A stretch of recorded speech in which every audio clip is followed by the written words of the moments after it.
കേൾക്കുന്നില്ലേ? ഹലോ. ശബരിമലയെ സംബന്ധിച്ച് പറയുമ്പോൾ ശബരിമലയുടെ വനത്തിന് ചുറ്റും അധിവസിക്കുന്ന നൂറുകണക്കിന് ആദിവാസികളും പട്ടികജാതി വിഭാഗത്തിൽപ്പെട്ട പാവപ്പെട്ട തൊഴിലാളികൾ അവിടെ ഉണ്ട്.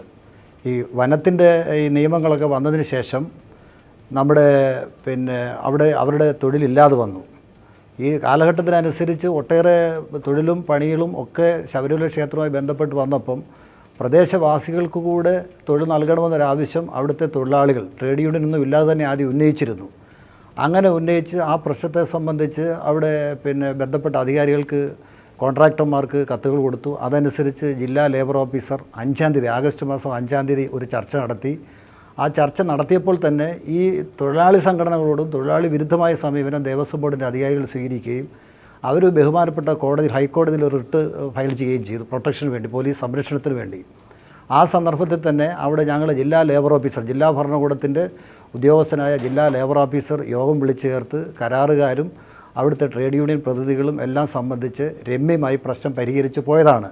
പ്രദേശവാസികളായ ആദിവാസികളടക്കമുള്ള SC വിഭാഗത്തിൽപ്പെട്ടവരടക്കമുള്ളവർക്ക് പണി നൽകാമെന്ന് ഇരു കൂട്ടരും സമ്മതിക്കുകയും അന്നത്തെ കൺസലിയേഷൻ ചർച്ചയിൽ ദേവസ്വം ബോർഡിനെ പ്രതിനിധീകരിച്ച് ശബരിമല എക്സിക്യൂട്ടീവ് ഓഫീസർ പങ്കെടുക്കുകയും തീരുമാനമെടുക്കുകയും ചെയ്തു.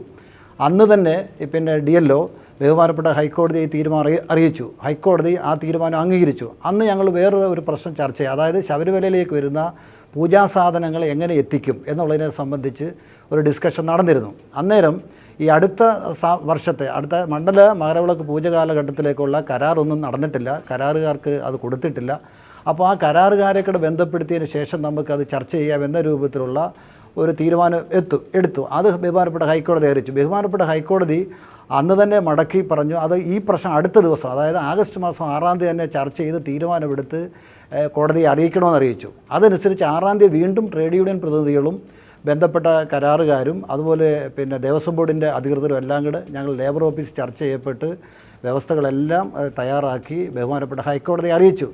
നമ്മുടെ ദേവസ്വം ബോർഡ് പ്രസിഡൻറ്റിൻ്റെ ഈ സംസാരം കേട്ട അദ്ദേഹം കേരളീയനോ ഈ കേരളക്കാരനാണെന്ന് തോന്നുന്നില്ല. അദ്ദേഹം ഈ ശബരിമലയ്ക്ക് പോകുന്നുണ്ട്.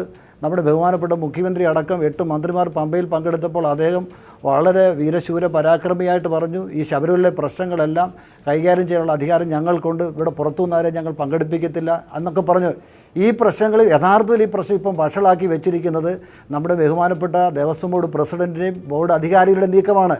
ഈ സംഭവങ്ങളെല്ലാം കൈയൊഴിയാണ്. ഓരോ പ്രശ്നങ്ങൾ ആളുകൾ ചോദിക്കുമ്പോഴും എനിക്കിനകത്ത് പങ്കൊന്നുമില്ല, എൻ്റെ ചുറ്റിനും നമ്മുടെ തീർത്ഥാടകരെല്ലാം ഉണ്ട്,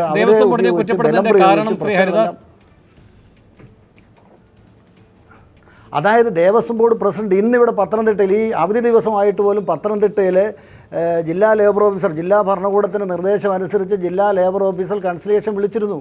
ഞങ്ങൾ ട്രേഡ് യൂണിയൻ്റെ എല്ലാ പ്രതിനിധികളോടെ പങ്കെടുത്തിരുന്നു. അതുപോലെ ട്രാക്ടർ ഉടമകൾ അവർ ചർച്ചയിൽ പങ്കെടുക്കാൻ വന്നപ്പോൾ അതിന് മുമ്പായിട്ട് Devaswom board president Pathanamthitta Devaswom board ഓഫീസിൽ ഈ ബന്ധപ്പെട്ട ആളുകളെ വിളിച്ചു കൂട്ടിയിട്ട് അവരോട് പറഞ്ഞത്, നിങ്ങൾ ചർച്ചയിൽ പങ്കെടുത്താലും പങ്കെടുത്തില്ലെങ്കിലും നിങ്ങൾക്ക് ആവശ്യമായ എല്ലാ സംരക്ഷണവും ഞങ്ങൾ വാങ്ങിച്ചു തരാൻ ബഹുമാനപ്പെട്ട കോടതിയിൽ നിന്നും.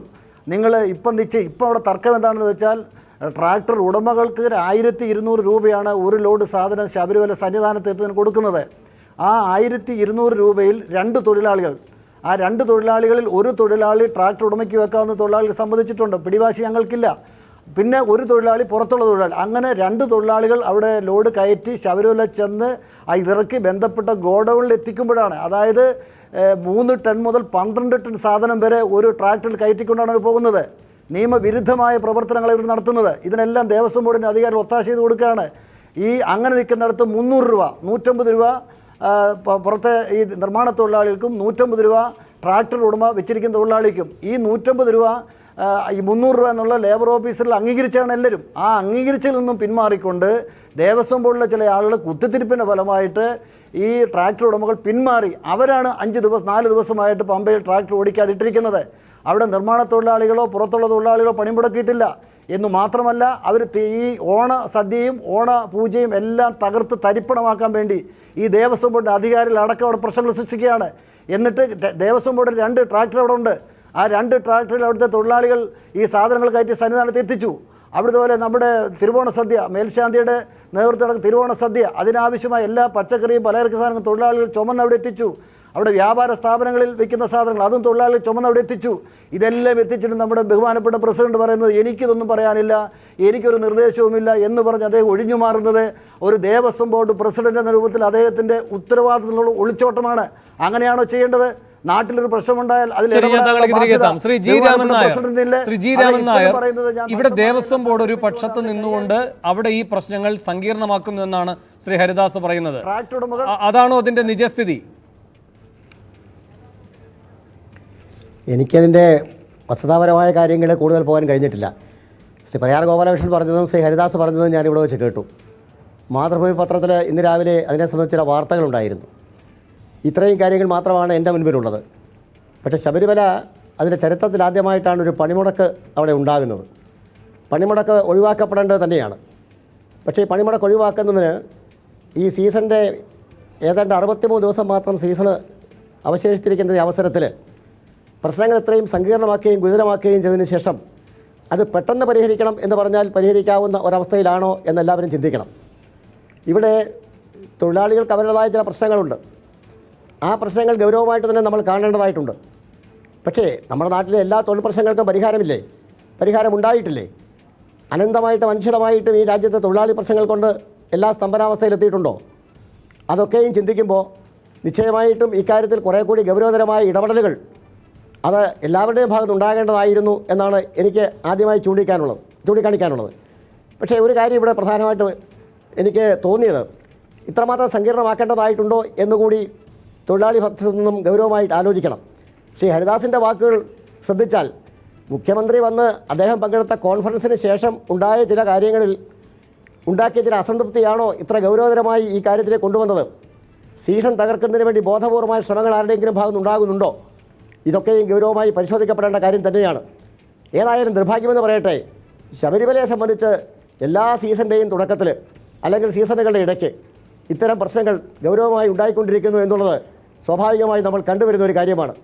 പലപ്പോഴും പുറത്തുനിന്നുള്ള ശക്തികളാണ് ശബരിമല തീർത്ഥാടനം തടസ്സപ്പെടുത്തുന്നത്. ഇപ്രാവശ്യം ആഭ്യന്തര ശക്തികൾ തന്നെ ശബരിമല തീർത്ഥാടനവുമായി ബന്ധപ്പെട്ട ഗുരുതരമായ പ്രശ്നങ്ങൾ ഉണ്ടാക്കുന്നു എന്നുള്ളത് തികച്ചും നിർഭാഗ്യകരമായ ഒന്നാണ്.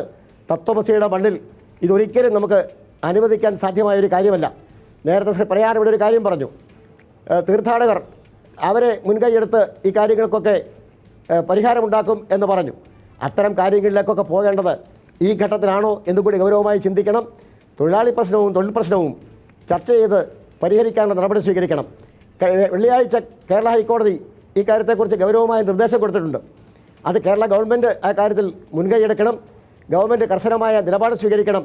ജുഡീഷ്യറി കാര്യം പറഞ്ഞാൽ അത് എക്സിക്യൂട്ട് ചെയ്യാനുള്ള നടപടി സർക്കാരിൻ്റെ ഭാഗത്തുനിന്നുണ്ടാകണം.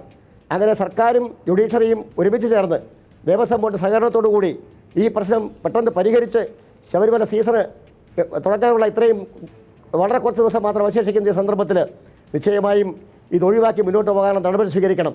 ഞാനിതിനെ ഇന്നയാളാണ് കുറ്റക്കാരൻ, ഇന്നയാൾ കുറ്റക്കാരനല്ല എന്ന് പറയാനല്ല ഈ അവസരം വിനിയോഗിക്കുന്നത്. മറിച്ച് സാഹചര്യങ്ങൾ ഇങ്ങനെ എത്തിയിരിക്കുന്നു. ഇക്കാര്യത്തിൽ നിസ്സംഗ മനോഭാവം ആരും കാണിക്കാൻ പാടില്ല. കർശനമായി ഈ കാര്യത്തെക്കുറിച്ച് ഗൗരവമായി ചിന്തിച്ച് ഇത് കോടാനുകോടി തീർത്ഥാടകരെ ബാധിക്കുന്ന ഒരു വലിയ ഗൗരവമായ പ്രശ്നമാണ്.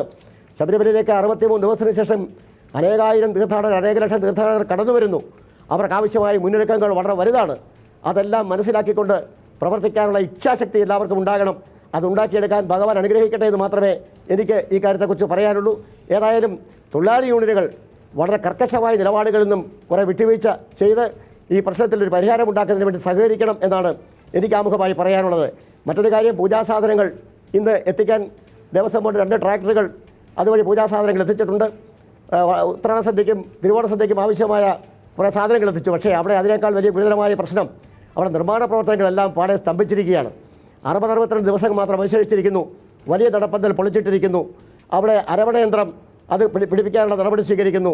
അതുപോലെ ഗ്യാസ് സിലിണ്ടറുകൾ സൂക്ഷിക്കാനുള്ള സ്ഥലമുണ്ടാക്കുന്നു. അങ്ങനെ നിരവധിയായ കാര്യങ്ങൾ വളരെ പെട്ടെന്ന് യുദ്ധകാലാടിസ്ഥാനത്തിൽ ശബരിമലയിൽ ചെയ്യേണ്ട ഒരു സന്ദർഭത്തിൽ ഇത്തരം ഒരു സാഹചര്യം ശബരിമലയിൽ ഉണ്ടായിരിക്കുന്നത് വളരെ ഗൗരവത്തോടു കൂടി ആളുകൾ കാണണം. നിസ്സാരമായി തള്ളിക്കളയേണ്ട ഒന്നല്ല. സംസ്ഥാന സർക്കാരും അതുപോലെ ബന്ധപ്പെട്ട ജില്ലാ ഭരണകൂടവും വളരെ അടിയന്തരമായി ഇക്കാര്യത്തിൽ ഇടപെട്ട് തൊഴിലാളി പ്രശ്നത്തിന് പരിഹാരമുണ്ടാക്കി എത്രയും പെട്ടെന്ന് ശബരിമലയെ ഒരു സമരമുക്തമായ പ്രദേശമാക്കി മാറ്റിയെടുക്കാനുള്ള നടപടി സ്വീകരിക്കണം എന്നാണ് എനിക്ക് പറയാനുള്ളത്.